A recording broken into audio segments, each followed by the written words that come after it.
Welcome to Ghost Stories with Kitten, where I read you true paranormal tales for you to fall asleep to or enjoy while you work.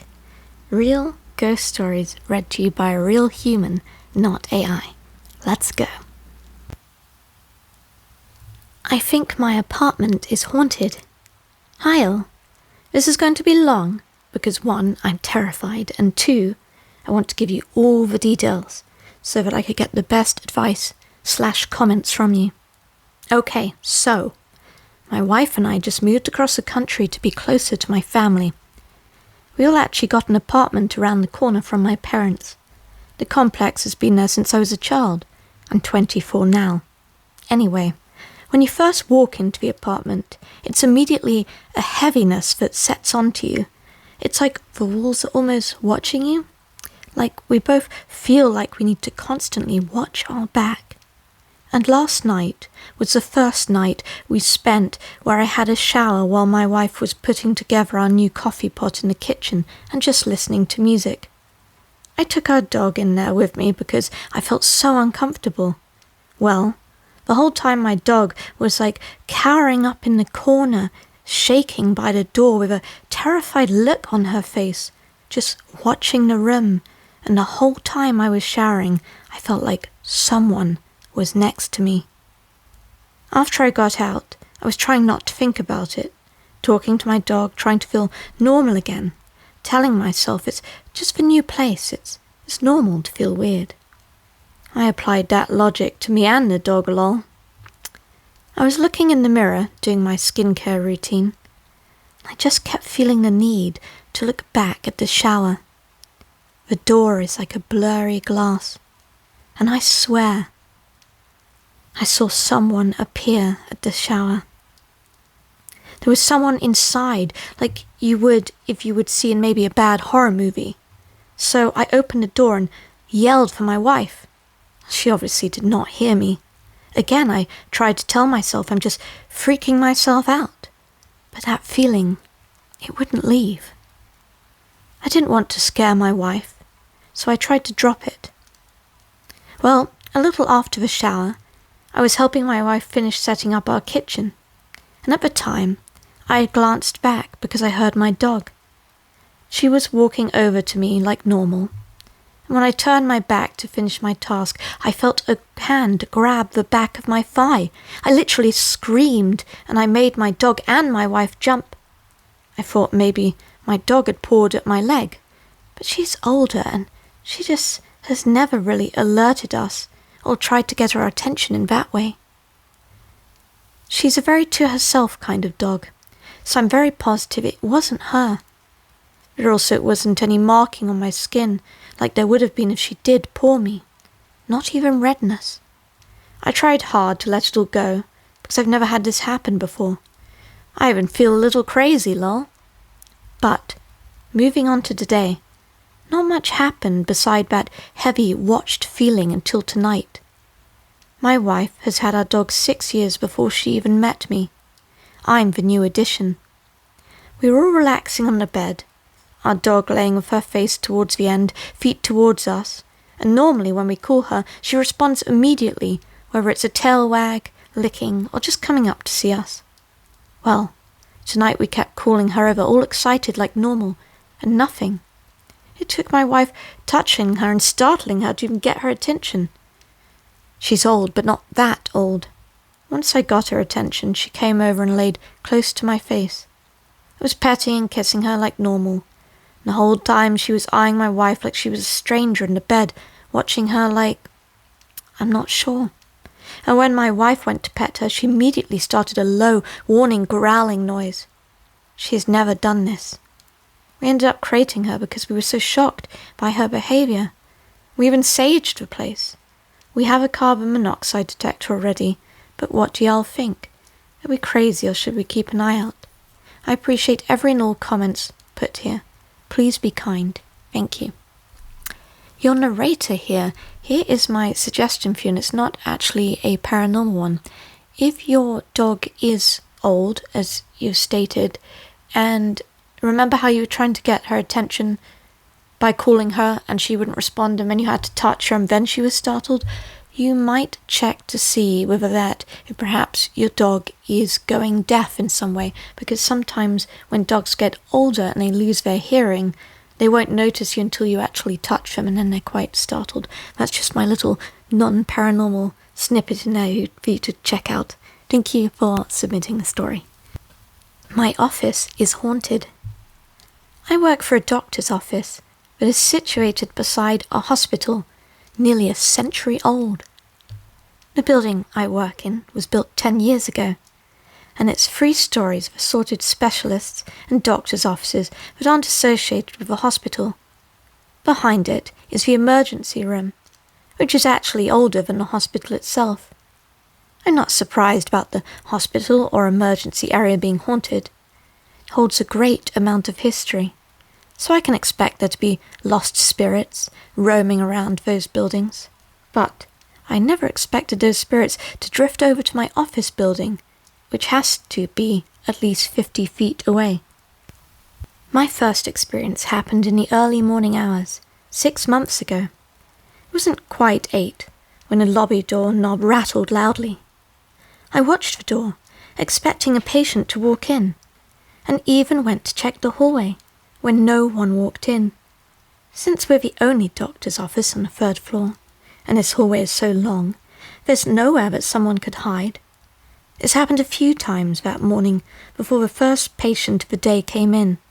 Later, as I was telling my co-workers about the odd rattling, an appointment card lifted from the card holder by itself, flipped in the air, and landed in front of us on the desk. None of us had an explanation for it, and it has never happened again. After that, I began hearing voices in the stairwell. It always sounded like someone mumbling downstairs, but there would never be anyone downstairs. Other times, I'd hear footsteps, and no one would be taking the stairs but me. My co-workers heard it as well, so we knew we weren't going crazy. One co-worker once had the lobby television turn on at random, flip channels, and then turn back off by itself. The remote was in a cubby, and it's an older TV, so there's no way someone could have turned it on by an app. No one else was in the office, since it was lunchtime. There have been times the office chairs will roll at their stations by themselves, and we've all witnessed it happening. A couple of turns, the coffee table in the lobby has been moved, and we've heard the sound of it moving both times. This evening was the scariest of all, though. I was the last in my office to leave. At this time, storms had been raging all afternoon, so I opted to take the stairs on the opposite end of the hallway. About a third of the way, there were rapid footsteps behind me. I knew there was no one else in that hallway, but I looked behind me anyway, and the steps came to a quick stop. It made me nervous, and I picked up the pace. I was halfway down the stairs, just past the 2nd floor, when the door on the 3rd landing banged open and shut hard. I'll admit that I screamed. I waited a few seconds, mostly out of fear, and then ran down the steps. The 3rd floor door crashed open again as I got to the 1st landing. I thought I heard more footsteps, but they could have been mine, echoing at that point. I ran out of the building. Tomorrow, I have to go in early, and I'll be alone for at least 30 minutes. Worse, there's predicted to be storms again, and I'll have to use the stairs. I'm so scared. Haunting at a brand new house. I'm pretty sure I'm safe to talk on Reddit. My family and I were terrified by some unknown entity or entities for years at our old house. One family member is still in denial. The other 4 refuse to even talk about it. I'm just wondering how it's possible for a brand new house to be so haunted. We were the first house on the lot, and had moved a couple of states away. My dad went up first, and then he picked me up. The first night I was there, my dad had a heart attack-like symptom and went to the ER, and they found nothing. Then, the rest of my family moved up. I don't have any specific order of events. I will sum it up by experiences I heard or witnessed personally. My mum and dad would hear the sound of rubbing against the insides of the walls, as well as voices whisper as they slept. My dad had several voices, and when he started to open his eyes, the voices said, "Shh," and then ended. My mother one time fell down a flight of stairs, as if her feet got kicked out from right under her. My infant sister had a baby monitor. My parents would hear something talking to her, hitting her, and just her crying out of nowhere. The worst time you could hear her getting slapped, and my parents couldn't even open the door. After forcing it open, she had red hand marks on both cheeks. My brother had an old mirror in his closet. It used to be on the dresser, but it was too tall to fit in the bedroom, so they took it off. One night, my brother's closet opened, and he claims to have seen a demon coming out of a mirror and trying to get to him, and he ran, in terror, to my room. I, being half asleep, told him to go back to bed. He moved the mirror out, and seemed to not have issues with closets opening any more. For me, it started when I hid in my closet for a long time in the dark while playing hide and seek. I started coughing hard, so much mucus to the point where I was coughing blood for about a year, and we couldn't get it to stop with pills or inhalers, and it just suddenly stopped randomly about a year later. I now have a reduced air function in my lungs. Next, things would move. First, objects would be misplaced. Then it started playing with my radio. The radio had knobs for the volumes that you had to physically turn, and a light read out so that you could see the volume and all that at night. I would often sleep with my radio on. It would turn the volume slowly up to get my attention, and then put it to full blast. I'd have to jump up and turn the volume down and turn my light off for it to stop. I next started having dreams of myself in a house, unable to leave the room that I'm in. Doors would be unlocked but still closed. In my dream, I could try the lights, and the switch would flip up, but no light would come on. If you did open a door in the dream, the lights wouldn't work in the other rooms, and no one would be there except just me, alone. The dreams were a shared experience. My brother and sister also experienced the same ones. The strangest experience was when I was folding towels and bedding in a closet facing the stairs. My dad and I heard and saw a figure running full speed up the stairs to my brother's room and slam the door suddenly. I opened his door, and no one was there. I went downstairs. He was just in the middle of washing dishes. No way it was him. Before the incident with my sister, we had grabbed a couch by the side of a road. Oof, that's never a good idea. Always check for bed bugs if you do that. Narrator point here. My mother discovered, oh God, what did she really? My mother discovered a reddish-brown stain that would not go away. Oof. After the incident with my sister, we got rid of the couch, and my dad did some kind of cleansing ritual with the Bible and glasses of white vinegar. I'm not sure what he did. He spoke Spanish, and then he put the glass somewhere where it would not be disturbed. We put it under my bed. I had a custom-built bed frame with shelves and a centre compartment, and that's where it sat. Months later, it solidified. Me, being curious, brought the cup to my science teacher and added a sample of it to a dish, and it grew into black mould. Which is odd, because we didn't have any black mould at my house. You might do. Maybe it picked up some spores between cleaning. After a ritual, the activity drastically dropped. However, we'd still get the dreams, misplacing things, when touching my radio continued it was at random.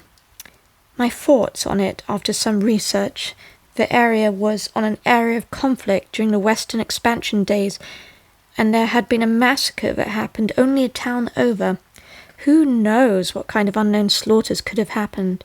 There is also a graveyard 2 blocks away, as well as a very dangerous stretch of highway with plenty of accidents that could perhaps be a portal for lost spirits. It could also be a poltergeist, the time spent at the house where my teen years, as well as a bitter divorce between my parents. My father was a very tough and strict parent. The house was no stranger to anger or violence.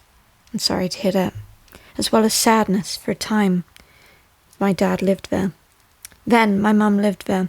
I went to college and got away for a time. I apologise for the very long post. There was a lot of info in there. Thank you for sharing your story. I lived alone in a haunted apartment for over a year. These are some of my experiences. Fair warning, this is long AF.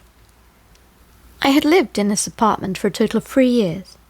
The first year and a half, I'd lived there with my ex-husband. My best friend found the apartment for me. Her sister was breaking her lease and was looking for someone to take it over. I was desperate to move out of my husband's mum house and for us to finally have our own place. And so we decided to take the lease. We divorced about 1.5 years after having moved in. While my ex lived there, nothing much happened, except for one thing neither of us could explain. For context, the layout of the apartment was as follows. It was on the second floor, and as soon as you walked into the apartment, on your right was the kitchen, which was open to the living room. As you walked past the living room, you'd enter a long hallway, which is about 20 long. On the left wall on this hallway were 3 doors, 2 leading to 2 bedrooms, and the last door on the left was the bathroom. The very end of the hallway, and you know what? I think I've read this story before. I am getting massive deja vu. Yes, I'm just going to apologise because we have absolutely heard this story before, so you know what? We're just going to skip to the next one. And if you do want to hear this one, just go back an episode because it's in that one. Shadow people / apparitions, the tricksters, an encounter. I had my first real experience with shadow figures at Waverly Hills Sanatorium in Kentucky, a very haunted place, and I haven't stopped thinking about it since. I was on one of the private night tours, no flashlights, pitch black. We'd been there maybe an hour when I saw them. 2 figures, about 7 foot tall, crouched like they were hugging the corner of the doorway in the hallway, but they weren't hiding, they were watching. Their eyes glowed red, not bright red, like an eerie red that cut through the dark. I pointed them out, and the tour guide didn't even flinch. Instead, she bent down and started calling to them like he'd call a stray dog. Calm, like they knew these things. The rest of the tour was upset, saying, "Why can't we see it?" I got asked the whole night if I was a medium, and if me and my friend were sisters or psychic. We always answered no because we were not. We just came for the experience in the building.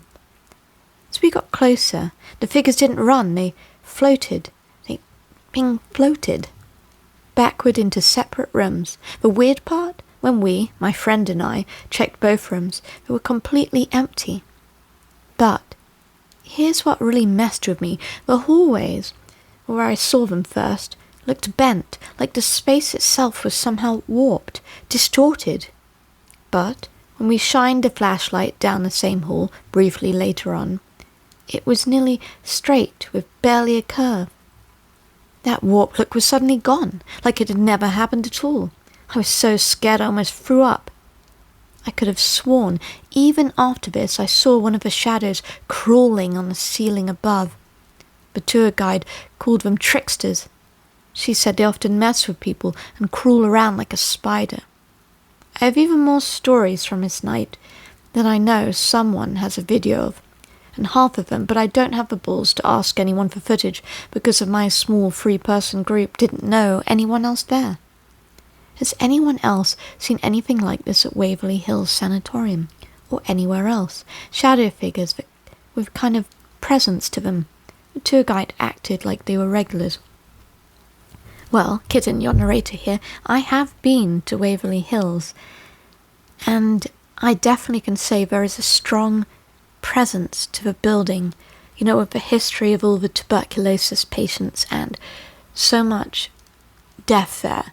I think the scariest place to me was one of these surgical operation rooms where they would perform last-ditch efforts on removing patients' ribs in order just to try and help them breathe a little bit better. It's definitely a terrifying place, and if you ever get the experience and you're in Kentucky, certainly do visit Waverly Hills because it's an amazing, amazing place. My grandpa passed away, and the craziest thing happened right afterwards. My grandpa was always a stubborn guy and refused to go to the doctor for anything beside his dentist. He ended up getting sepsis from an injury on his leg, and he didn't tell us about it until it was too late, and he had to stay in the hospital. We got the call from his nurse that he wasn't doing well and probably wouldn't make it through the night. So we rushed to get my grandmother from her house and to the hospital to see him and say our goodbyes.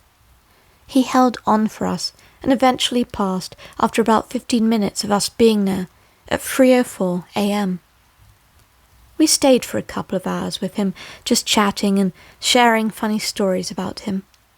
My dad goes down to the parking lot to get my grandma's car pulled up to the entrance and tells us the craziest story. My grandpa could never figure out how to open the back hatch on my grandma's Subaru, even though I personally showed him multiple times. Just push the little button on the handle, and it'll open right up, I'd say to him. He said it was a PITA. My dad told us the minute he started the engine to warm it up, the hatch opens. He thought he accidentally just hit the button on the fob, so he jumps out and closes it. He backs out of a parking spot, and it opens again. So he stops and gets out and closes it again. Once again, as he pulls up to the entrance and parks, it opens again. I guessed my grandpa finally figured it out after all. Humanoid encounter. My experience. So, this recounting is a bit old, as it happened about 12 years ago in the late summer. I was 17 years old at the time, and tended to stay up later than one should when school was coming up the following morning. You and me both, and as such, I tended to get saddled with the ever-exciting task of taking my mother's dogs out to do their business. Now, a bit of context. We lived out in a valley in the woods, not quite middle of nowhere, but you definitely couldn't see any neighbours. And it'd be a hike through the forest to reach them on foot, excluding the old road which wound along the bottom of the valley. I worked with my stepfather in a woodshed he had built on the land, and that was what he lived off of, cutting boards, cabinets, wine racks, furniture, etc. We usually sold out of state, so there wasn't too many affluent people buying wine racks and end-grain butcher blocks out in the country. We had some big dogs that kept the coyotes and strays away from our chickens. My mum wanted the cutesy purse dogs. So, when I say they were my mum's dogs, that's what I mean. The furballs were yippy little Pomeranians with food aggression and no sense of self-preservation whatsoever. Regardless, I was the one taking them outside at 2 a.m. Now, normally they would strangle themselves at the end of their leash to get down the stairs faster, because they loved running around at odd hours, like little spazballs that they were. But this time I didn't even realise they had not moved until I was the one tugging on the end of their leash. I looked up, confused, and tugged at their leash once or twice to get their attention. But they were stock still, completely frozen and staring off the side of the stairs and into the yard, ears pinned back, no sounds. The only movement was their micro-adjustments when I pulled at their collars. Now, our yard itself had a driveway that ran up to a garage connected to the woodshop, and the house ran perpendicular and sort of forming a disconnected L shape, with a veritable of woods all around that clearing, formed almost a courtyard in the middle, and that it was lit at all hours of the night by the woodshop's floodlight. All that to say, it wasn't at all dark, obscured, or eerie when I finally followed the line of sight of these two normally spazzy little dogs. Standing in the middle of the gravel, right in the light beside our old firewood pile, was something. It looked human at first. It was certainly humanoid, bipedal, clear head and shoulders, but no body hair. completely naked. It was like putting a puzzle together in slow motion. My brain didn't quite realize what it was looking at first, and just assumed human shape. But in the couple of seconds that I stared, I started to pick out odd abnormalities. It didn't look like it had ears or hair, like at all, completely bald. That was the first thing I noticed. Since it was facing away and slightly diagonal from me, it appeared to be wringing its hands and staring off into the forest past the woodshop's tin roof. It almost looked nervous. It didn't appear to have noticed me, or if it had, it didn't seem to care at that point. It wasn't like I was quiet. The front door was anything but silent, and I clumped down the stairs with all the grace of a drunken moose, cooing the saccharine baby speak to the dogs to cover up the underlying insults, something akin to, "Come along, you furry little explicit machines." Then it was the skin I noticed. It looked pale and bluish, though the colour might have just been from a shop light. It was weirdly shiny. I can't describe it better than perhaps like frog skin. Then there was the torso. As my eyes made their way down, it was too short, like the proportions were all off. And after registering it, it was also shaped wrong. Have you ever seen a scrawny dog or cat that gets soaked with water or shaved? How their torso is elliptical, front to back instead of side to side like a person's? Torso was shaped like that. It was bony in that same way too, not malnourished, just like an animal. And finally, the thing that kick-started my brain back up. The legs bent the wrong way. I apparently would be the person who dies in a horror movie because my immediate knee-jerk reaction was just, after staring this thing, was to step off the stairs towards this thing. The moment my foot hit the ground, its back shot up straight. It reminded me of when a rabbit hears something. It just bolts upright with its ears up. And then, before I could even lift the other foot, it was just gone. No poof, no fade. I didn't even blink my eyes. It was just there one moment, and then gone the next. As soon as it was gone, the dogs just returned to normal and wandered down the stairs to do their business. I'm not ashamed to say that I may have cut their nighttime stroll a bit shorter than normal that evening. I spent a while just calling it the Bunny Man, sticking with the theme of things like Mothman and Slender Man. But I had come to know. I know, very creative of me. Anyways, I never saw it again since then. I know it's a bit anticlimactic, perhaps, but I figured I'd share my encounter here. Your narrator here, I think that was a really great story, and I love the term Bunny Man, and I almost feel like I've heard it in some other stories as well, so perhaps it is becoming an entity of its own, very much like Slender Man. When crime scenes become new hauntings. Not all haunted places are old. Sometimes they're brand new. Sometimes it only takes one violent night, and everything changes forever. Lately, in the country where I lived, I've noticed something strange in the local news and urban stories. Whenever a murder happens, or when bodies are discovered somewhere quiet, the space doesn't just return to normal after the investigation ends. Instead, people start talking. Whispers start circulating. The atmosphere of that place shifts. It gains something, an energy perhaps, a heaviness, and in some cases, it becomes haunted. An example of this is a recent case called the Antipolo Bake Shop Incident. It's a small district in Antipolo, Philippines. A bakery became the scene of a brutal killing. A man allegedly murdered 7 of his fellow staff, some while they were asleep, during what was supposed to be a birthday celebration. He later turned himself in, saying they had planned to kill him first. But what's not in the headlines is what people have been saying since. Neighbours claim they smell freshly baked bread coming from the building at odd hours, even though it's been locked and sealed. Some tricycle drivers say they now avoid the area at night. One said he saw a figure move past the bakery window. Another said he heard knocking sounds coming from inside, even though no lights were on. Some also claimed to have heard laughter inside the building. Is it guilt haunting the neighbourhood, or something else? This isn't the first time a place has changed after a tragedy, and there's possibly hundreds of them around the world.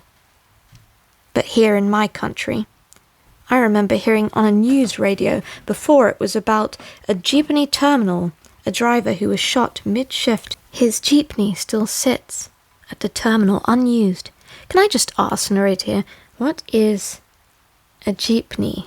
For those who perhaps live in the Philippines, is it a type of jeep, or what is it? Someone help me out in the comment section below. Co-drivers say that it won't start unless blessed. Some passengers claim they've heard voices when the seats were empty. Then there was a motel where 2 murder victims were found hidden in a room. The motel was shut down. Months later, investigators and urban explorers reported high EMF spikes in certain rooms and a lingering smell of burning plastic and cheap perfume, despite no electricity and sealed doors. Then there was the haunted bus, which was featured in a local documentary show, where a man burned a woman and also himself to death, and thus the bus became a paranormal hotspot just weeks later. Although some people claimed that there might be some logic behind it, not just ghost stories, real patterns. 1. Emotional residue. Paranormal theory says that extreme emotion, especially trauma, can imprint on a place, like a spiritual fingerprint of sorts. Murder, panic, betrayal, these don't leave easily. 2. Cultural energy. In many traditional beliefs, especially in my country, souls of those who died violently or unfairly often linger, especially if they weren't given proper prayers, or if justice has not been served. 3. Collective memory. Even if no ghost is present, the awareness of what happened changes how we see the place. A bakery becomes a murder scene. The story becomes a sort of thing of its own kind, taking on a life of its own. It embeds itself into the walls, and the space takes on a different kind of presence. We're used to hearing ghost stories from old hospitals, schools, or ancestral homes. But maybe we need to start looking at the new ones too, the haunted places of this generation. So it also got me curious. Have you passed by a recent crime scene and felt something strange? A heaviness, a chill, or a silence that didn't feel quite right? Have you heard of other places, recent ones suddenly gaining a haunted reputation after a tragedy happens? These are not just simple ghost stories, but echoes from real events, which are unfortunately forgotten and buried. 2 real ghost encounters that I had as a kid: the Red Candle Lady and the Ghost Bride. These are 2 real ghost encounters that I experienced as a child. To this day, I still don't know if they were tricks of my mind or something much more real, but they've stayed with me ever since. Encounter number 1, the Red Candle Lady. When I was around 10 or 11 years old, I was a pretty nervous kid, especially when it got dark outside. My imagination ran wild at night, and I'd always try to leave my little TV on to help me sleep. But my parents didn't like that. They'd get on me for running up a power bill or messing up the TV, and sometimes they'd come into my room late at night and make me shut it off. Oh, I feel that a lot. I was very much the same in my childhood, always getting in trouble for being on the internet. So eventually, I started setting the TV on a timer before going to sleep. One night felt like any other. I had just watched some creepy videos on YouTube, including ghost stories. Ooh, good. From that old Top 15 channel. Even after that, I didn't feel scared. Not yet, anyway. What's that noise in the background? Can you guys hear that? Okay, it's quiet. Sorry, sometimes I think this particular spot is haunted. As I laid in the bed in the dark, I noticed a small, faint red light glowing in the hallway. My first thought was that it was just car lights from outside. But then I realized car headlights are white and yellow, not red. Confused, I got out of bed and quietly peeked my head into the hallway. That's when I saw her. An old woman was standing there, holding a small red candle. She looked exactly like one of the figures from the top 15 videos I'd watched earlier that day. I panicked, ran back to bed, staring at my door in absolute fear. I sat there for what felt like forever, too afraid to even move. Eventually, I worked up the courage to sneak to my older brother's room. When I peeked in the hallway again, I saw the old woman was now standing in the living room, facing away from me.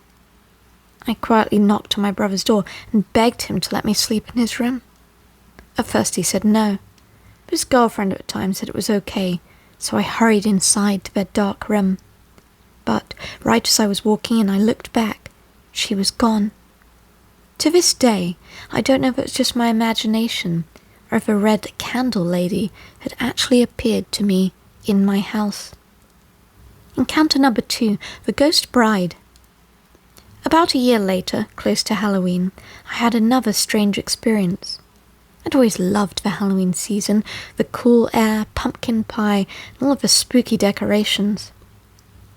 That year, my family brought a projector that displayed Halloween videos on surfaces like windows or walls. It showed all sorts of fun things, laughing pumpkins, skeletons, ghosts, and zombies, you name it. But one video stood out to me. It was the ghost bride. It was a creepy loop of a woman in a wedding dress. At first she floated in place, gently motioning with her finger for you to come closer. As the video continued, she would drift across the wall or window, cry, and eventually scream loudly. We couldn't aim the projector at the window. The blinds were too big, you see. So we set it up to display the video on a wall inside the house instead. One night, I went to bed like normal after turning the projector on, and my dad asked. Everything felt fine. Until around 2:30 or 3 a.m., a white light flickered in the hallway, just like my red candle lady encounter. At first I ignored it, but then it grew brighter, and when I looked again, I saw what looked like a glowing white cloth moving across my doorframe. I slowly got up, walked to the door, and there she was, the ghost bride. She turned her head and stared directly at me, making the same beckoning hand gesture that I'd seen on the projector video. Frozen in fear, I quickly crawled back into bed and hid under the covers for a few minutes. When I finally worked up the nerve to peek into the hallway again, she was just gone. Confused, I checked the living room. The projector was off. Not only that, it was unplugged. I hadn't touched it. I had no idea if my parents went in after I fell asleep and perhaps unplugged it, but they never said they did. All I know is that I saw the same ghost from the video standing in my hallway, making that same eerie hand motion. Here's something else weird. I still have a projector, just like the one we used that night. My grandma and stepmom actually brought similar projectors around the same time. When my grandma moved in with us, she gave me hers because she knew how much I loved Halloween. Sitting in my room, right now, the same projector is. Sometimes I wonder, should I plug it back in and try to see if the ghost bride comes back? Or is it something tied only to the original projector that was used that night? I thought about testing it, but honestly, I'm not sure if I would want to find out what happens. Your narrator here, Kitten. I'd like to add it's a beautiful story. Would you like to hear my scientific explanation for you. A lot of times when we go to sleep, you'll hear about stories of sleep paralysis or the old hag syndrome. It's basically where your brain has what we call a night terror. So when we dream, our bodies will actually create a chemical to paralyze us, and it's very important that we have this, because if we don't, we sleepwalk. And the people we do see that sleepwalk don't get enough of this in their body, and that's why they're enacting out their dreams, which is very dangerous to us. So it's very important that we have this. When people see things like this when they're going to sleep, and keep in mind when they see it, they're wide awake, it's usually what we call a hypnagogic or hypnopompic hallucination.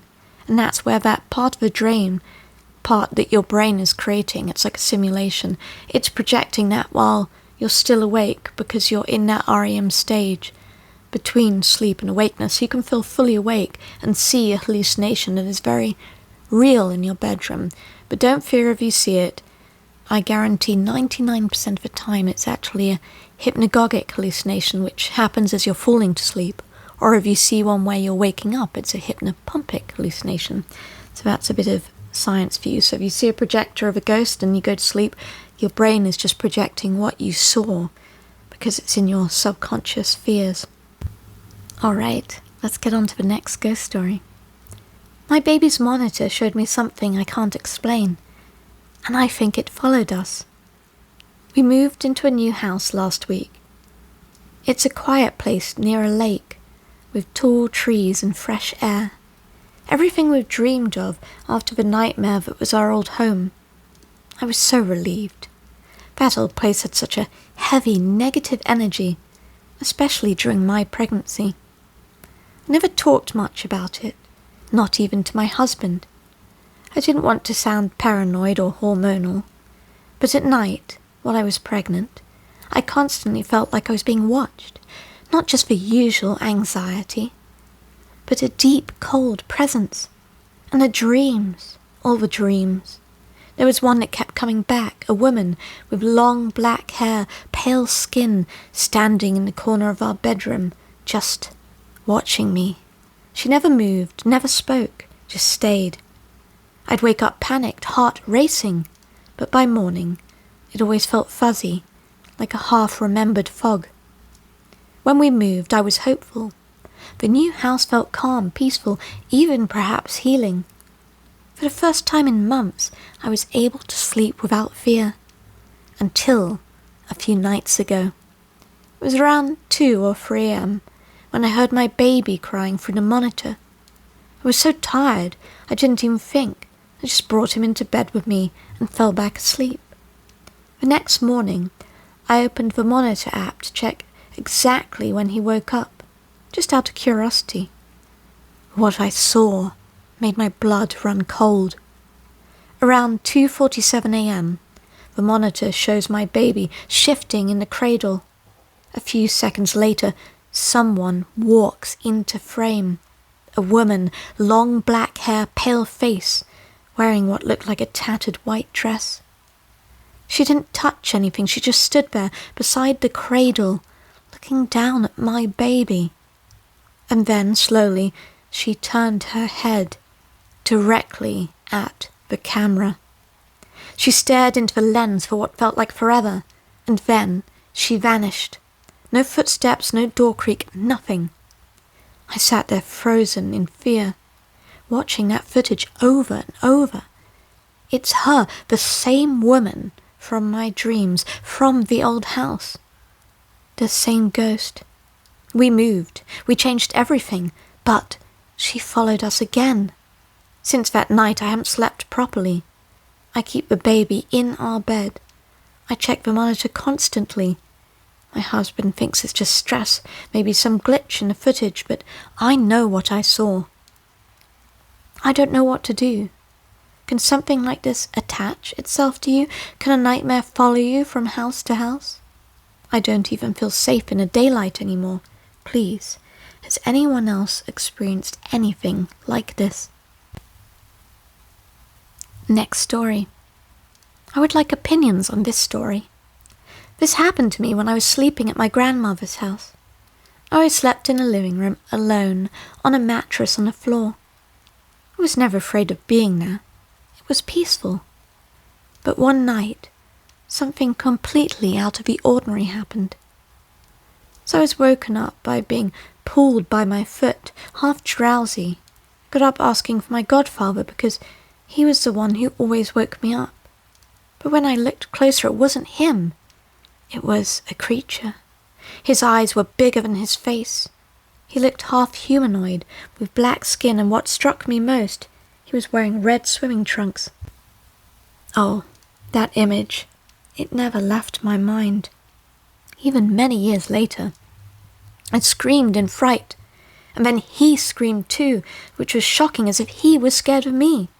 And he ran into the kitchen, knocking over the pans that were hanging on the wall. I ran to my godmother's children's room, knocking desperately on the door until they opened it. They took me inside. When I told them what happened, they didn't pay much attention. They put me in a hammock and asked me to try to go to sleep. That's when the second part of things started. In the middle of the night, the sounds of drums began outside the house.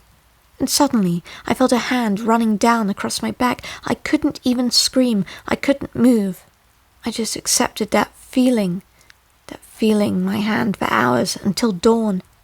When the sun rose, everything finally stopped. But I could never understand what happened that night. And to this day, when I tell this story, I still get goosebumps.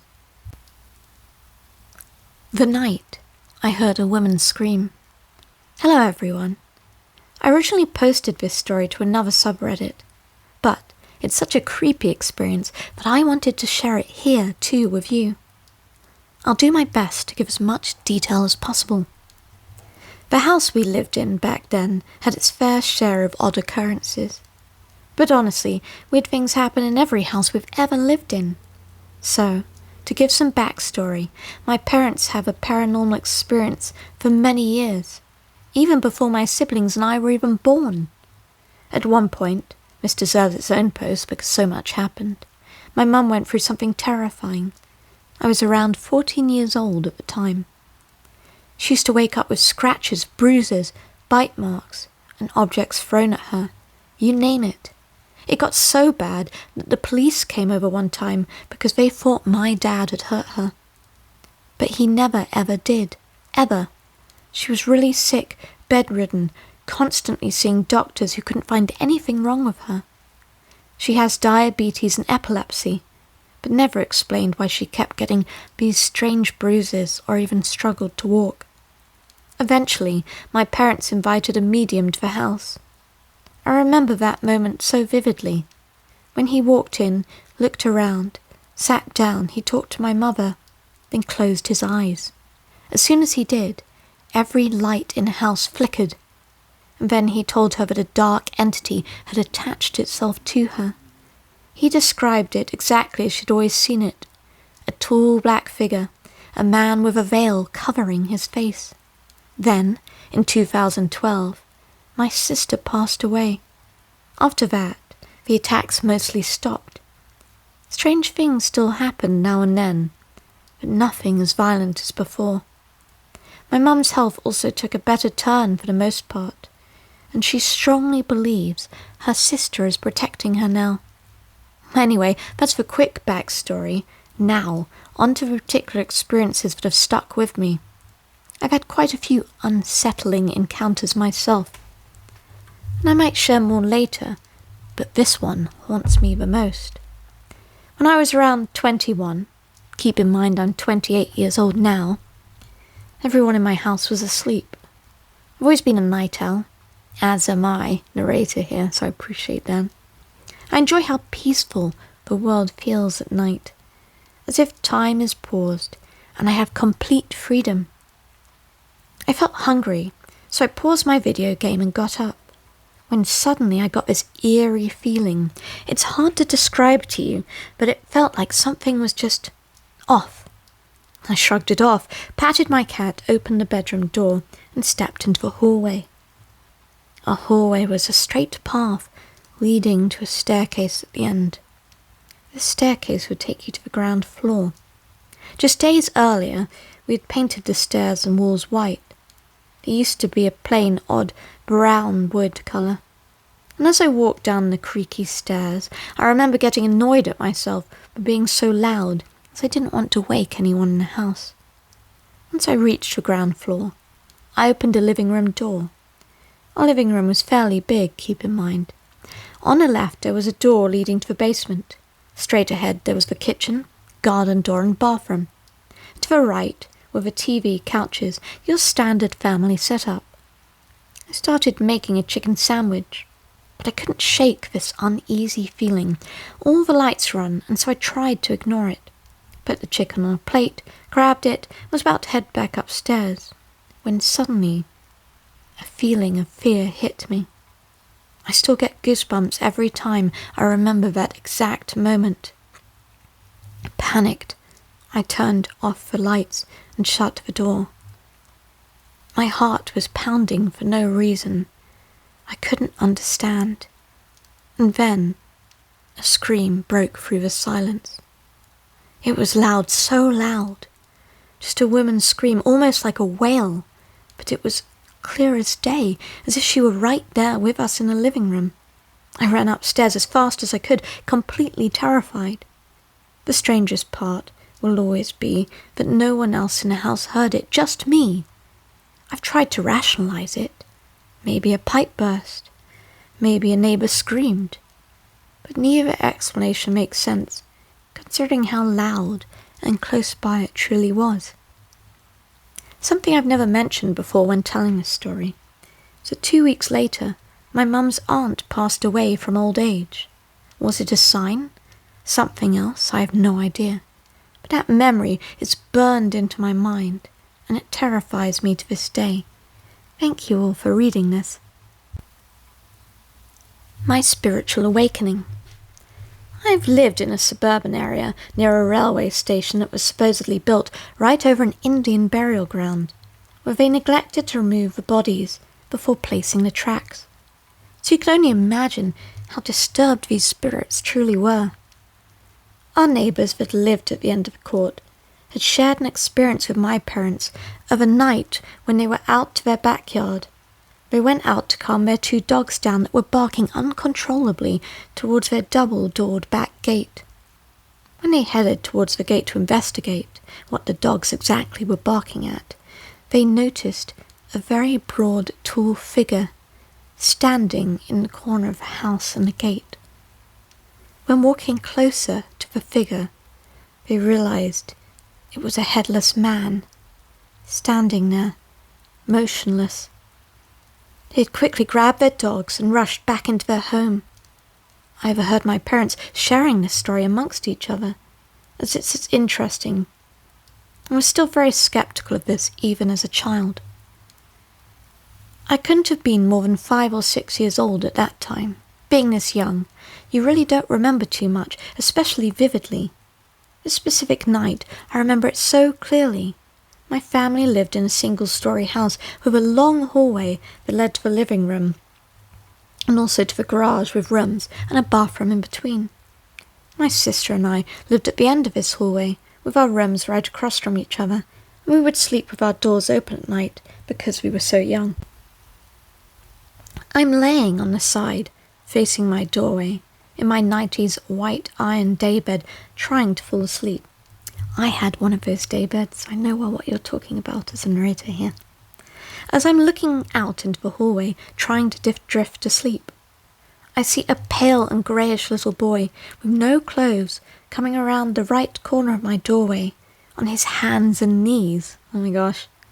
He comes crawling abnormally fast into my room, heading straight towards my bed, and then disappears at my bedside, out of sight. I'm completely terrified, frozen in fear, and too scared to even move, let alone look over the side of my bed to see what was beside it. I lay there for what was probably seconds before he pops up on the side of the bed, locking his eyes with mine as he lifts his hands and shoves me hard in my stomach. He quickly retreats back down to the side of the bed, to the floor. I now curled up from the force of the pain and the shove, and I cry. I tried gathering myself for a minute and fearfully peered over the edge of my bed, but there was nothing. The little boy who had attacked me had vanished. As I grew older in the years past, I occasionally would remember my experience with no recollection of anything before or after. However, I could replay what happened in that moment so vividly, in such detail. He never appeared to me again for the remaining time of living in that house as a child. Thank you for that story. That is actually, I read a lot of stories on this channel. That is actually a terrifying story, and what I love about it is it's not just that you saw an apparition, it's that there was a physical encounter with it as well. So it's a mixture between like an apparition and a poltergeist. And you don't, beyond like scratches, you actually don't often hear of too many accounts where someone is physically pushed or punched rather, or punched in the stomach even. And that does sound actually terrifying. Alright, on to our next story. The Mimic. I think I'm dealing with a mimic. I apologize for the spelling. I'm tired and I've had no sleep. You and me both. I'm a pretty spiritual person. I believe in ghosts and spirits, skinwalkers, etc., etc., etc., etc. I live in an old 2-story house. I'm on the 2nd floor and it's creepy AF.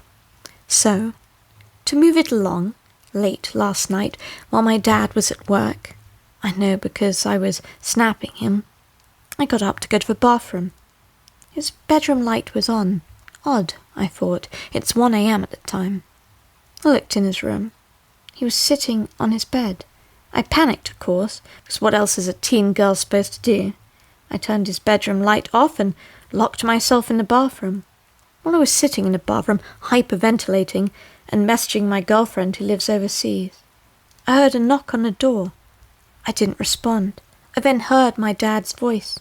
It's deep and very recognizable. Brackets, name. Open the door. It's Daddy. No response. I know better than to open a door or talk to mimics, especially spirits. There was a scratching on the door. Again, name. Open the door, darling. I want to make sure you're not hurt. At this point, I called my dad in tears, and the talking continued. Brackets, name. Who are you talking to? Open the door. I just want to check on you. My dad told me not to open the door, and that he'd be home in a few hours. I stayed in the bathroom until around 7 a.m. when my dad actually knocked on the door. I know it was him because he knocks a certain way, and then we saged the house. I've also heard knocking on my window and footsteps on the roof, which is marvellous, is it? To follow, I've had tall figures charge at me from my grandpa's room. And that is the end of that story. I will say I do find mimic stories to be some of the most fascinating ghost stories that we get on this channel. And it's something that I've had a little experience with, but not too much. My first mimic experience took place in England. This was probably like 2007. And I was in the house. My father was the only other person in the house. And the house is quite big, so I was on the other end of the house. But my father came into the room and was like, "Are you okay? What do you need?" And he was clearly super panicked. And I was just super confused because I was just studying in my bedroom. Like, I'd been at university at the time, like studying archaeology. I was just doing work. And I was like, "What? What is it?" And he said that he'd been in the shower and he heard, clear as day, my voice call out to him as if I was in pain or in distress. But the weird part of the story is I never did. I never called out to him. But he said he heard it clear as day to the point where he grabbed a towel, ran out of the shower and ran to my room to make sure I was okay. But it wasn't me. And then to follow up, nothing ever since then. But I've read many stories about it since. But a few days ago here, Michael, my partner, came downstairs to me and said, "Did you call me?" And I said, "No, not at all. Like, I was just downstairs. I was like sipping some hot cocoa, watching TV." And he said, "That's so strange, because I heard you call out to me. And I said, well, no, I didn't. Maybe you heard something. I'm not saying you made it up, but I was like, maybe you just heard something. He's like, yeah, you're probably right. And then, just yesterday, I'm at the microwave heating up some tea, and he rushes in, just like my dad did. Are you okay? Are you alright? And I was like, yeah, I'm just literally using the microwave. And I turn around, and he's pale as a ghost, as if he's seen a ghost, and he says, you just called out to me and I heard you again, and I was really worried. So I'm starting to wonder, because this has happened multiple times, where I won't hear something, but other people will hear me calling out in distress to them. So is it kind of a glitch thing, where it's a parallel universe, and some parallel universe, something terrible has happened, I'm calling out to them, and they're catching a glimpse of that track in that story? Or is it a mimic, something more malicious as a spirit that's been perhaps following me, calling out to people that love me, and I can't hear it, but they can? Something to think about here as we end this little podcast. Thank you again so much for listening, guys. We have reached the end of it. Before I finish this and close this out, again, I would like to thank you all, but if you can spare the moment, and I know it's a lot to ask, but if you can just take that moment to subscribe. We're almost at 100 subscribers. I know it seems like a small goal, but to me it means the world. If you can hit that subscribe and also hit that notification bell, and make sure you like and comment on the videos, because it does make the difference. Even the smallest thing helps. It would mean the world to me, and it would help me as your little human friend in a world of ever-increasing AI videos that are swamping YouTube, and believe me, they are. It would help me with this channel so much. Thank you so much, guys. Take care, and have a great night.